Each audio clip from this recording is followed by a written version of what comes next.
Hey hello welcome to chemistry and tour. So अगर आप इस चैनल पर नए हैं तो चैनल को सब्सक्राइब कर लेना, प्लीज़ बेल आइकन बटन को दबा देना ताकि जब भी मैं नया कोई वीडियो अपलोड करूं आप तक नोटिफिकेशन आ जाए। और अगर आपको ये वीडियो पसंद आए तो जाते जाते वीडियो को लाइक जरूर कर देना। तो चलिए शुरू करते हैं इस वीडियो के साथ। हे हेलो एवरीवन। सो इस वीडियो में बात करेंगे कंडक्टोमेट्रिक टाइट्रेशंस के बारे में और उसमें इन्वॉल्व डिफरेंट ग्राफ्स के बारे में।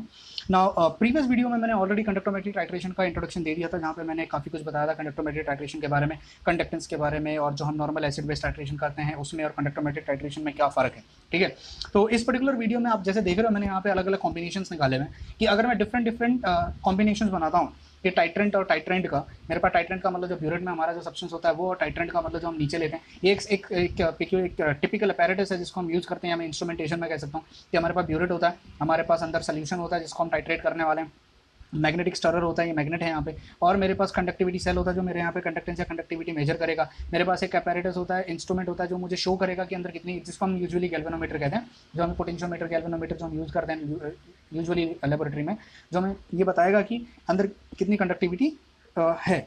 ठीक है, अब देखो जैसे जैसे मैं यहाँ पे ऊपर से टाइट्रेंट को ऐड करते जाऊंगा टाइट्रेंट के अंदर, मुझे ये देखना है कि सोल्यूशन में कंडक्टिविटी में कितना चेंज हो रहा है। अब ये करने के लिए आपको एक चीज़ पता होना चाहिए कि जो हमने लास्ट वीडियो में देखा था कि जो स्ट्रॉन्ग एसिड्स होते हैं और जो स्ट्रॉन्ग बेस होते हैं उनकी कंडक्टिविटी सबसे ज़्यादा होती है, and this is greater than salt. Salt second number पे आता है और उससे नीचे आता है weak acid and weak base. तो वीक एसिड और वीक बेस की कंडक्टिविटी नॉर्मल सॉल्यूशंस में बहुत कम होती है क्योंकि इनका डिग्री ऑफ डिसोसिएशन बहुत कम होता है। देखो वो अलग बात है कि अगर तुम इनको इनफाइनाइट डाइल्यूट कर दो तो इनका डिग्री ऑफ डिसोसिएशन भी फिर 1 हो जाता है, तो जो हमने कॉलर-रोशेस लॉ में पढ़ा है एक अलग से, दैट्स अ डिफरेंट स्टोरी। मैं नॉर्मल सॉल्यूशंस की बात कर रहा हूँ। अगर नॉर्मल एक कॉन्सेंट्रेटेड सॉल्यूशन हमारे पास है तो वहाँ पर डिग्री ऑफ डिसोसिएशन इसकी कम होती है, इसकी degree of dissociation equal to 1 होती है, इसकी डिग्री ऑफ डिसोसिएशन भी इक्वल टू 1 होती है। अब दिमाग में क्वेश्चन आता होगा, जब दोनों की डिग्री ऑफ डिसोसिएशन 1 है तो एसिड स्ट्रॉन्ग बेस का कंडक्टिविटी ज़्यादा क्यों है और इनका कंडक्टिविटी कम क्यों है? इसका एक रीजन, एक सिंपल रीजन है, अगर मैं एक ही आंसर दे सकता हूं तो वो है H plus and OH minus. ये जो H प्लस और OH माइनस होते हैं ना, ये कंडक्टिविटी को बहुत ज़्यादा हद तक बढ़ा देते हैं। अब ये याद रखना, जहां पर H प्लस और OH माइनस होगा वहां पर कंडक्टिविटी बहुत ज़्यादा होती है। एक और चीज़ आपको याद रखनी है वाटर के बारे में। देखो क्योंकि हम जो भी हम सोल्यूशन यूज़ कर रहे हैं वो एक्वियस सोल्यूशन यूज़ कर रहे हैं, और एक्वियस सोल्यूशन की प्रॉब्लम ये होती है कि वाटर हमारे पास होता है, और वाटर की जो कंडक्टिविटी होती है हम ये मान के चलेंगे, वी विल अज्यूम दैट यहाँ पे हम वाटर की कंडक्टिविटी को इंटरफेयर नहीं करने देंगे और वाटर हमारा प्रैक्टिकली अनडिसोसिएटेड फॉर्म में रहेगा और वो कंडक्टिविटी में कंट्रीब्यूट नहीं करेगा। ये अजम्पशन हम लेके चलेंगे। हम प्योरली बात करने वाले हैं एसिड बेस की कंडक्टिविटी के बारे में कि क्या असर पड़ने वाला है। ठीक है, अब सबसे पहला ग्राफ लेते हैं। इस पर्टिकुलर वीडियो में हम ये 4 ग्राफ को पढ़ेंगे। We will be taking this 4 graph, और बाकी के बचे हुए जो ग्राफ होंगे, ये जो 4 ग्राफ होंगे जहाँ पे मिक्सचर्स आ जाएंगे, मेरे पास अलग अलग मिक्सचर्स आ जाएंगे, इनको हम अगले वीडियो में पढ़ेंगे जहाँ पर हम मिक्सचर देखेंगे। मतलब अगर मेरे पास नीचे एक मिक्सचर हो तो वो क्या होगा। अभी हम फिलहाल ले रहे हैं कि सिर्फ एक ही एसिड और एक ही बेस हो, अगर न्यूट्रलाइजेशन हो तो क्या होगा। ठीक है, let us start with the first possibility. देखिए यहाँ पे मैंने एग्जांपल के तौर पे लिया पहला कि मेरे पास HCl है और मेरे पास NaOH है, मतलब मेरे पास ऊपर क्या है, स्ट्रॉन्ग एसिड है, और नीचे मेरे पास क्या है, स्ट्रॉन्ग बेस है। मैं उसका न्यूट्रलाइजेशन करने वाला हूँ एग्जाम्पल के तौर पे HCl और NaOH ना। मुझे पता है HCl NaOH जब रिएक्ट करेगा तो मुझे क्या देगा, सॉल्ट देगा, और मुझे क्या देगा, वाटर देगा। मैं यहाँ पे ग्राफ बनाऊंगा। दूसरा पॉसिबिलिटी मैंने लिया है, यहाँ पे HCl है, मतलब मैंने एसिड को चेंज नहीं किया है, अभी भी मेरे पास स्ट्रॉन्ग एसिड ही है, पर नीचे अब मेरे पास आ गया weak base, ammonium hydroxide is a weak base. तो मुझे ये देखना है कि स्ट्रॉन्ग एसिड को जब मैं स्ट्रॉन्ग बेस के साथ टाइट्रेट करता हूँ तब क्या होता है, और स्ट्रॉन्ग एसिड को जब मैं वीक बेस के साथ टाइट्रेट करता हूँ तब क्या होता है। दोनों पॉसिबिलिटीज पढ़ते हैं। सबसे पहले इसका ग्राफ लेते हैं। लेट अस ट्राई टू सी इसका ग्राफ कैसे निकल के आएगा। अब देखो वाई एक्सेस पे मैं लूंगा वॉल्यूम। वॉल्यूम किसका, जो ब्यूरेट में आप लेते हो टाइट्रेंट का, जो अब आप ऐड करने वाले हो, क्योंकि उसकी वॉल्यूम जैसे जैसे बढ़ेगी कंडक्टिविटी में चेंज आने लगेगा। और यहाँ पर मैं लेने वाला हूँ कंडक्टिविटी। ठीक है, तो मैं यहाँ पे कंडक्टिविटी ले लूंगा कि मुझे पता करना कंडक्टिविटी पे क्या असर पड़ता है। कंडक्टेंस कभी कभी कहीं कहीं पे कंडक्टेंस लिखा होता है, कहीं पे कंडक्टिविटी लिखा होता है। ठीक है, उससे कोई मैटर नहीं करता। कंडक्टेंस और कंडक्टिविटी में उतना ही फर्क है जितना रेजिस्टेंस और रेजिस्टिविटी में फर्क है। ठीक है, तो it's not going to differ. अब देखो मुझे क्या करना है, मुझे पता है मेरे सोल्यूशन में जब सिर्फ NaOH होगा, जब तक मान लो आपने HCl डाला ही नहीं अभी तक, तो HCl का वॉल्यूम 0 है, उस समय कंडक्टिविटी सबसे ज़्यादा होगी। क्यों? क्योंकि स्ट्रॉन्ग इलेक्ट्रोलाइट है, NaOH है स्ट्रॉन्ग, और OH है, तो कंडक्टिविटी बहुत ज़्यादा होगी। अब आप जैसे ही उसके अंदर NaOH को ऐड करना स्टार्ट करोगे, सॉरी HCl को जब आप ऐड करना स्टार्ट करोगे, मुझे पता है HCl आएगा और NaOH को न्यूट्रलाइज कर देगा, गायब करना स्टार्ट करेगा, और क्या बनाना स्टार्ट करेगा, सॉल्ट। ठीक है, अब मुझे ये भी पता है कि सॉल्ट की कंडक्टिविटी NaOH के मुकाबले कम होगी क्योंकि ये स्ट्रॉन्ग है, और ये भी देखो वो स्ट्रॉन्ग ऐसे बेस है, ये भी स्ट्रॉन्ग है, इट्स अ स्ट्रॉन्ग इलेक्ट्रोलाइट, लेकिन सॉल्ट की कंडक्टिविटी एसिड बेस के मुकाबले कम होती है। तो धीरे धीरे कंडक्टिविटी डिक्रीज होगी। कब तक डिक्रीज होगी? जब तक पूरा का पूरा NaOH न्यूट्रलाइज नहीं हो जाता। अब कंडक्टिविटी डिक्रीज क्यों हो रही है भाई? सॉल्ट बन रहा है ना।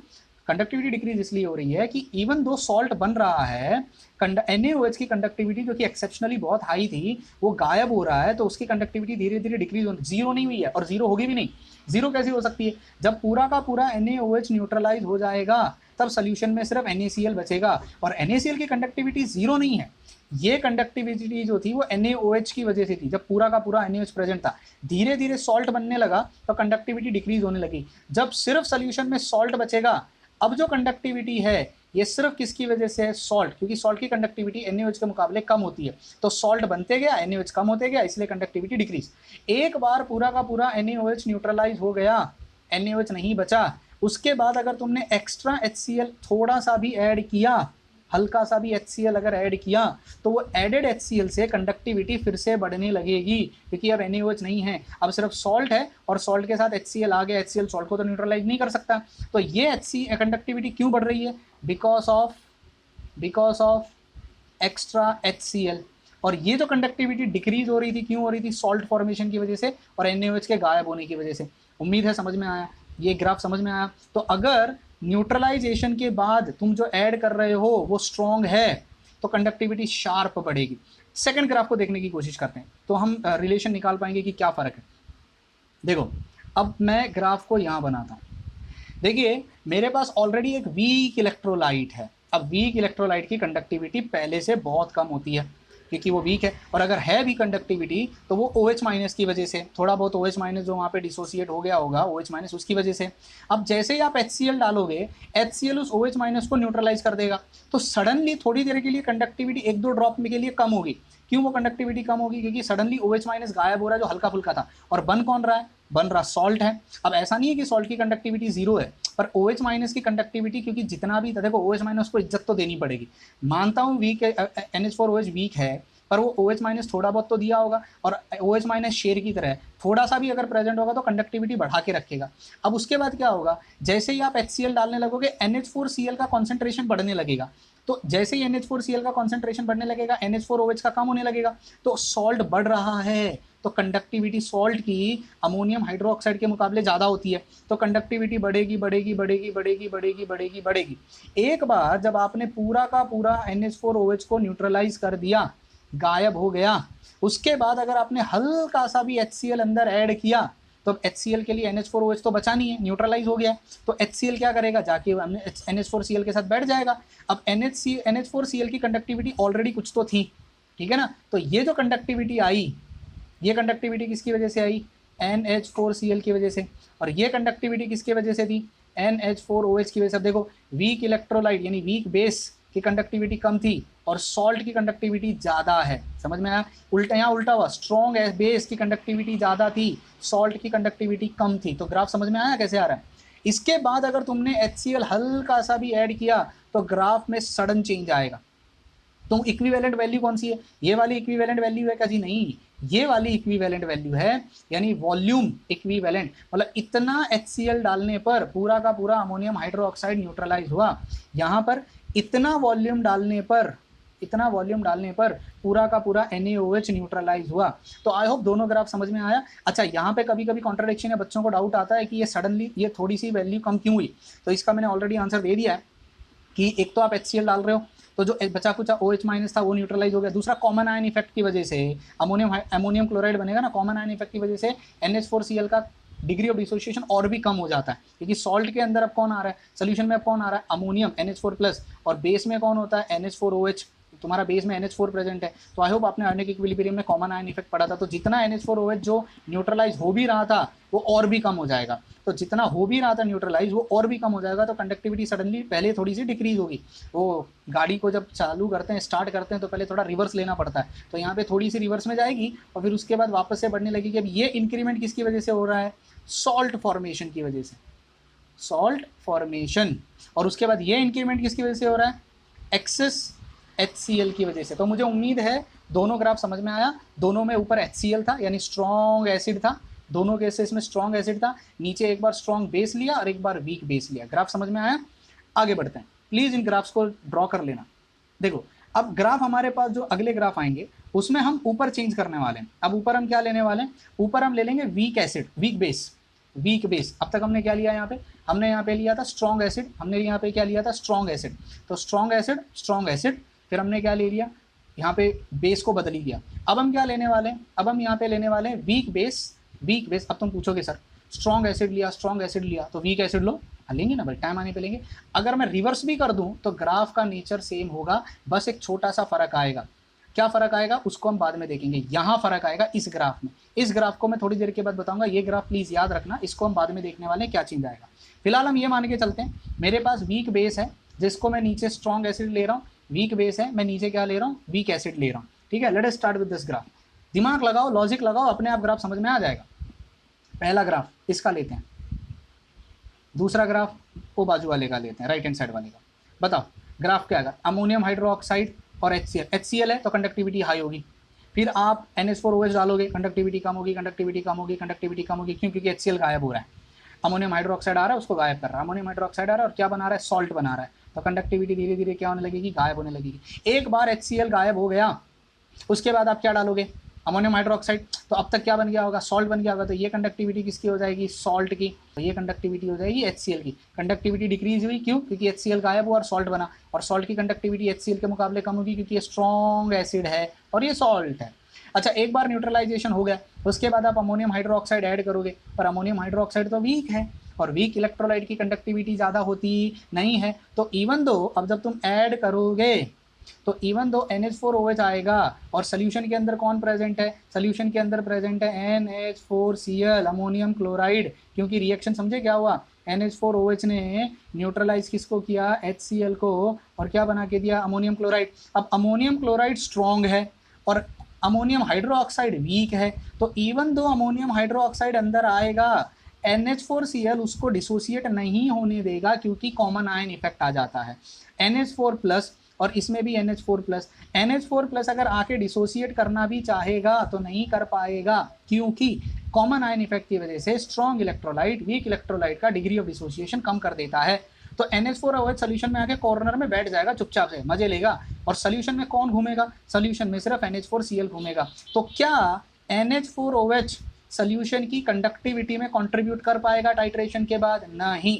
क्यों? क्योंकि उसको स्ट्रॉन्ग इलेक्ट्रोलाइट जिसमें कॉमन आयन था उसने चुपचाप कॉर्नर में बैठा दिया, तो मेरी कंडक्टिविटी ऑलमोस्ट कांस्टेंट रहेगी, तुम कितना ही NH4OH फिर ऐड करते जाओ। समझ में आया? अब मुझे बताओ ये कंडक्टिविटी डिक्रीज क्यों हुई, सॉल्ट फॉर्मेशन की वजह से, सॉल्ट फॉर्मेशन हो रहा था इसकी वजह से। और कंडक्टिविटी कांस्टेंट क्यों हो गई है, अब कंडक्टिविटी कांस्टेंट क्यों होगी, क्योंकि आप due to addition of weak base जो डिसोसिएट नहीं होता है। समझ में आया? आई होप क्लियर था। अब बात करते हैं इसकी। देखो यहाँ पर तुम्हारे पास ऑलरेडी वीक एसिड है, तो वीक एसिड की कंडक्टिविटी तो ऑलरेडी कम होती है। ये कंडक्टिविटी किसकी होगी, CH3COOH की होगी। अब आप डालोगे NH4OH तो थोड़ी देर के लिए कंडक्टिविटी हल्की सी कम होगी, जैसे हमने प्रीवियस स्लाइड में देखा कि थोड़ी सी कंडक्टिविटी कम हो रही है क्योंकि सॉल्ट बन रहा है और इसकी डिग्री ऑफ डिसोसिएशन और भी कम हो जाएगी। आई होप समझ में आया। अब इसके बाद क्या होगा, जैसे ही डिग्री ऑफ डिसोसिएशन कम होगी फिर उसके बाद तुम NH4OH डालोगे तो सॉल्ट बनेगा, सॉल्ट की कंडक्टिविटी बढ़ेगी, सॉल्ट की कंडक्टिविटी बढ़ेगी, सॉल्ट की कंडक्टिविटी बढ़ेगी, क्योंकि सॉल्ट की कंडक्टिविटी एसिटिक एसिड के मुकाबले ज़्यादा होगी। एक टाइम आएगा जब पूरा एसिटिक एसिड गायब हो जाएगा और सोल्यूशन में सिर्फ कौन बचेगा, CH3COO अमोनियम एसिटेट। उस समय ये जो कंडक्टिविटी आएगी ये कंडक्टिविटी किसकी होगी, CH3COO NH4 की कंडक्टिविटी होगी। इसके बाद अगर तुमने अमोनियम हाइड्रोक्साइड को ऐड करने की कोशिश की तो अमोनियम हाइड्रोक्साइड आके डिसोसिएट करना चाहेगा और अगर वो डिसोसिएट हो गया तो OH मिलेगा, OH मिलेगा तो कंडक्टिविटी बहुत बढ़ जाएगी, लेकिन अमोनियम एसिटेट उसको डिसोसिएट होने ही नहीं देगा। क्यों? क्योंकि कॉमन आयन इफेक्ट है और हमको पता है कॉमन आयन इफेक्ट में स्ट्रॉन्ग इलेक्ट्रोलाइट डिसोसिएट होता है, वीक इलेक्ट्रोलाइट को सप्रेस कर देता है। तो अमोनियम हाइड्रोक्साइड की वजह से आने वाली कंडक्टिविटी फिर से क्या हो जाएगी, कांस्टेंट। तो दोनों ग्राफ का नेचर समझ में आया क्यों हुआ? आई होप ये ग्राफ समझ में आया। यहाँ पर क्यों इंक्रीज हुआ, क्योंकि सॉल्ट फॉर्मेशन हो रहा था और सॉल्ट की कंडक्टिविटी वीक एसिड से ज़्यादा होती है। एक बार सॉल्ट बन गया उसके बाद आप जो ऐड कर रहे हो वो क्या ऐड कर रहे हो, वीक, और वीक एसिड जो आ रहा है उसको स्ट्रॉन्ग जो इलेक्ट्रोलाइट है, ये सॉल्ट एसिड नहीं है सॉल्ट है, वो उसमें कॉमन है अमोनियम हाइड्रोक्साइड, NH4OH, वो उसको डिसोसिएट ही नहीं होने देगा। जब डिसोसिएट ही नहीं होने देगा तो कंडक्टिविटी में तो वो कॉर्नर में जाके बैठ जाएगा। तो अब रूल याद रखना, टाइट्रेशन करते समय अगर आपने टाइट्रेंट के तौर पे अगर वीक लिया है, वीक एसिड हो कि वीक बेस हो, तो टाइट्रेशन के बाद जब एंड पॉइंट आ जाएगा या इक्विवेलेंट वॉल्यूम आ जाएगी, उसके बाद आपने अगर वो वीक को ऐड किया तो वो कंडक्टिविटी में कंट्रीब्यूट नहीं करेगा, क्योंकि उसको डिग्री ऑफ डिसोसिएशन और भी सप्रेस हो जाएगी। तो अगर वीक ले रहे हो, can you see this weak, इस समय भी वीक था, इस समय भी वीक था, नीचे क्या है उससे फर्क नहीं पड़ता है। इक्विवेलेंट पॉइंट नीचे स्ट्रॉन्ग अगर है, नीचे स्ट्रॉन्ग है तो पहले कंडक्टिविटी डिक्रीज होगी, सॉल्ट स्ट्रॉन्ग गायब हो गया, फिर क्या ऐड कर रहे हो, वीक ऐड कर रहे हो तो कंडक्टिविटी कांस्टेंट हो जाएगी। इसमें क्या कर रहे हो, पहले वीक था तो कंडक्टिविटी थोड़ी सी डिक्रीज होगी, पर कंडक्टिविटी फिर इंक्रीज होगी, क्योंकि सॉल्ट बन रहा है और सॉल्ट की कंडक्टिविटी ज़्यादा होती है। एक बार सॉल्ट फॉर्मेशन हो गया उसके बाद फिर से कांस्टेंट। ये किसकी वजह से, ड्यू टू एक्स्ट्रा NH4OH जो कि कंट्रीब्यूट नहीं कर रहा है। समझ में आया? तो मुझे उम्मीद है कि ये चारों ग्राफ आपको समझ में आ गए होंगे और ये चारों ग्राफ काफ़ी इंपॉर्टेंट है। अब किसी ने एक क्वेश्चन दिमाग में पूछा होगा अपने आप को, सर यहाँ पर स्ट्रॉन्ग एसिड को टाइट्रेट कर रहे थे वीक बेस के साथ, व्हाट अगर वीक बेस को टाइट्रेट करोगे वीक एसिड के साथ? तो देखो ना यार, हमने यहाँ पे आंसर निकाल लिया ना। अगर दोनों वीक होंगे, ये भी वीक होगा, ये भी वीक होगा। देखो याद रखना, ग्राफ का नेचर बड़ा सिंपल सा है, नेचर याद रखना। टाइट्रेट करते समय अगर नीचे वाली चीज स्ट्रॉन्ग है तो पहले वैल्यू डिक्रीज होगी और टाइट्रेशन कंप्लीट हो जाएगा, क्योंकि नीचे स्ट्रॉन्ग था। उसके बाद ऊपर वाली चीज जो है अगर वो स्ट्रॉन्ग है तो ग्राफ बढ़ जाएगा, अगर ऊपर वाली चीज स्ट्रॉन्ग है तो, और अगर ऊपर वाली चीज वीक है तो ग्राफ कांस्टेंट रहेगा। और ये किसके लिए होगा, वीक के लिए। अब ये नेचर क्यों आया, क्योंकि नीचे पहले स्ट्रॉन्ग था तो ग्राफ पहले डिक्रीज होगा, टाइट्रेशन होते जाएगा। जब एक बार वो सॉल्ट बन गया, उसके बाद आप जो ऐड कर रहे हो वो अगर स्ट्रॉन्ग है तो ग्राफ बढ़ जाएगा, और अगर वो वीक है तो ग्राफ कांस्टेंट रहेगा। समझ में आया? अब इसका उल्टा करके देखो, इसको लिख लो प्लीज, क्योंकि मैं रब कर रहा हूँ। ऊपर ये कौन है, ऊपर ये स्ट्रॉन्ग है ऊपर। समझ में आया? अच्छा, ग्राफ इरेज कर रहा हूँ। अब उल्टा करके देखते हैं, अगर मेरे पास नीचे वीक है तो भाई उसकी कंडक्टिविटी पहले से बहुत कम होगी। अब टाइट्रेट करते समय पहले तो डिक्रीज होगी फिर बढ़ेगी, क्यों, क्योंकि सॉल्ट बनेगा। उसके बाद टाइट्रेशन एक बार कंप्लीट हो गया तो ये किसकी आ जाएगी, ये तो सॉल्ट की आ जाएगी, और ये वाली किसकी रहेगी, वीक वाले की रहेगी। हाँ, अब ऊपर सा जो जिससे आप टाइट्रेट कर रहे थे अगर वो स्ट्रॉन्ग है तो ग्राफ का सडन चेंज आ जाएगा, और अगर वो वीक है तो ग्राफ नीचे ऐसे आ जाएगा। तो सडन चेंज किसकी वजह से आएगा, स्ट्रॉन्ग की वजह से, और कांस्टेंट चेंज किसकी वजह से होगा, वीक की वजह से। समझ में आया? जैसे मान लो अगर वीक के तौर पे मेरे पास मान लो तो मैं बोलता हूँ अमोनियम हाइड्रोक्साइड है मेरे पास, और आप टाइट्रेट कर रहे थे मान लो स्ट्रॉन्ग के साथ यानी HCl के साथ, तो पहले तो कम होकर इंक्रीज होगा क्योंकि सॉल्ट बन रहा है। एक बार न्यूट्रलाइजेशन के बाद एक्स्ट्रा HCl डालोगे तो इंक्रीज हो जाएगा। या अगर आप उसको टाइट्रेट कर रहे हो CH3COOH के साथ, समझ में आ रहा है? तो दोनों पॉसिबिलिटीज़ मैंने यहाँ पे बता दी है। ये सारी ट्रिक्स याद रखना, ये सारी ट्रिक्स बहुत इंपॉर्टेंट है। वीक की पहले कम होती है, ऐड करते जाओ, बढ़ेगी। क्यों बढ़ेगी, क्योंकि सॉल्ट बन रहा है। अब एक बार वो वॉल्यूम इक्विवेलेंट पे आ गया, उसके बाद सडन राइज आएगा कि कांस्टेंट रहेगा, वो डिपेंड करता है टाइट्रेंट क्या है। अगर टाइट्रेंट स्ट्रॉन्ग है तो सडन राइज, टाइट्रेंट वीक है तो constant. I hope this was quite clear. इससे पहले वाला भी क्लियर था, रिवाइंड करके देख लेना मैंने क्या बताया क्या नहीं बताया। अगले वीडियो में मिलेंगे जहाँ पर हम डिस्कस करेंगे बहुत सारी इंपॉर्टेंट चीज़ों के बारे में। ये सारे ग्राफ जो मैंने अभी बता दिए प्लीज़ इनको लिख लेना। अगले वीडियो में जब हम मिलेंगे तो बात करेंगे मिक्सचर्स के बारे में। ये जो हमारे पास अलग अलग टाइप के मिक्सचर्स हैं वो कैसे हैं और कहाँ से, ठीक है। इनकेस अगर आपको ये वीडियो अच्छा लगा हो तो प्लीज़ जाते जाते चैनल को सब्सक्राइब कर देना अगर अब तक नहीं किया है तो, और अगर वीडियो और भी अच्छा लगा हो तो प्लीज़ वीडियो को लाइक कर देना। Bye bye, take care and God bless you.